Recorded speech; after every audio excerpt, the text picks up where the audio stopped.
Bonjour les néo-campagnards. Alors c'est toujours la série des petites vidéos sur les ruches.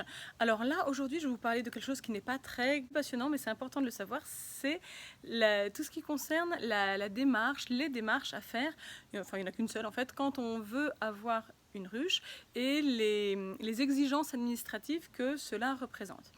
Alors évidemment que vous avez le droit d'avoir une ruche en tant que particulier, vous n'avez pas d'autorisation à demander, ce n'est pas soumis à un régime d'autorisation. En revanche, c'est soumis à un régime de déclaration. Vous devez déclarer que vous avez une ruche, ou deux ou trois, peu importe. C'est valable quel que soit le nombre de ruches. Dès la première ruche, vous avez une déclaration à faire. Cette déclaration, vous devez la faire à la DDPP, la Direction départementale de protection des populations. Et cette DDPP, en fait, c'est une déclaration qui se fait en ligne, qui se fait une fois par an. Donc, le faire une fois ne suffit pas. Pour être vraiment dans les clous, il faut la refaire chaque année. À chaque fois, ça doit être...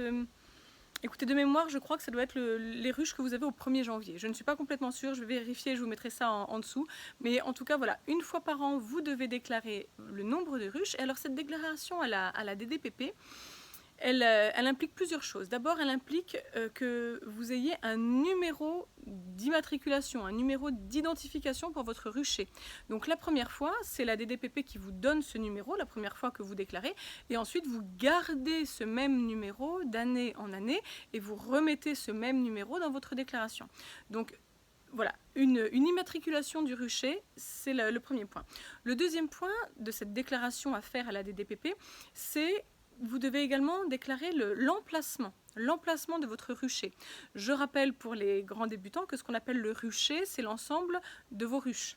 Donc généralement, le rucher, enfin les ruches, même quand on en a plusieurs, sont regroupées sur une même parcelle. Donc voilà, vous avez un rucher et vous déclarez l'emplacement de votre rucher. Si vous n'avez qu'une seule ruche, c'est assez facile.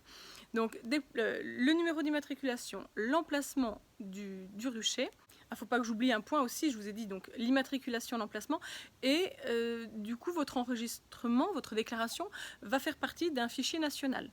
Voilà, il y a un fichier national qui regroupe tous les producteurs, amateurs ou professionnels, de miel, enfin ceux qui ont des ruches en fait. Voilà, il faut déclarer le rucher, donc vous entrerez dans un fichier national.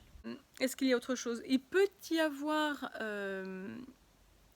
un contrôle d'un agent sanitaire, ça peut arriver, ou pas, voilà. Mais effectivement, dès lors qu'on rentre dans le système de déclaration qui est obligatoire, forcément, il peut y avoir une vérification, un retour. Voilà. Donc les 4 points importants à bien comprendre quand on fait la déclaration des DPP, le numéro de rucher, une immatriculation, un emplacement, un fichage dans un fichier national et un possible contrôle sanitaire par des agents agréés. Alors évidemment, ça c'est pour la partie administrative. Après, pour avoir une ruche, il y a quand même aussi un certain nombre de choses à respecter au niveau de l'emplacement. Alors l'emplacement, il y a des textes généraux qui en parlent, notamment des distances à respecter avec le voisin, le cas échéant, avec un chemin communal aussi, a fortiori avec une école. Voilà. Donc il y a des normes à respecter de distance qui honnêtement ne sont pas énormes, c'est de l'ordre de 2 mètres. 2 mètres à respecter avant le chemin.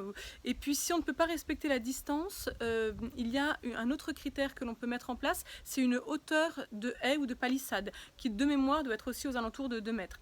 Donc voilà, si vous êtes en ville et que vous voulez avoir une ruche dans votre jardin, attention, vous ne pouvez pas faire tout à fait ce que vous souhaitez. Si vous êtes un peu trop près de la haie et donc trop près du voisin, vous devez ajouter une palissade pour qu'il y ait quand même une séparation. De mémoire, ça doit être 2 mètres. Ceci étant, pour tout ce qui est normes concernant l'emplacement, je vous encourage vivement à vous renseigner auprès du code rural, auprès des arrêtés préfectoraux de votre département, parce que ça peut varier d'un département à l'autre, et puis même auprès des arrêtés municipaux. Les mairies peuvent prendre des arrêtés spécifiques. Donc il y a certes la loi générale, mais chaque département, via la préfecture, peut faire des aménagements, et puis chaque mairie, via des arrêtés municipaux, peut aussi prévoir des aménagements spécifiques. Donc là, je ne peux pas connaître évidemment tous les cas de figure. Je vous encourage à vous rapprocher de votre mairie, à poser la question. Si la mairie n'en sait rien, c'est qu'il n'y a pas eu d'arrêtés municipaux particuliers sur ce plan-là. Donc dans ce cas, vous vous référez à la préfecture. Si la préfecture n'a pas pris d'arrêtés préfectoraux particuliers, dans ce cas, c'est le code rural qui s'applique. Donc voilà pour cette explication assez succincte de vos obligations administratives si vous souhaitez avoir des ruches. Vous comprendrez bien que je ne peux pas vous dire autre chose que ce que la loi prévoit, à savoir que la déclaration est obligatoire. Et on se retrouve dans une autre petite vidéo courte comme ça, toujours sur le thème des ruches, où on va parler de choses un peu plus intéressantes et notamment la production que l'on peut attendre avec une ruche. A tout de suite dans la vidéo suivante.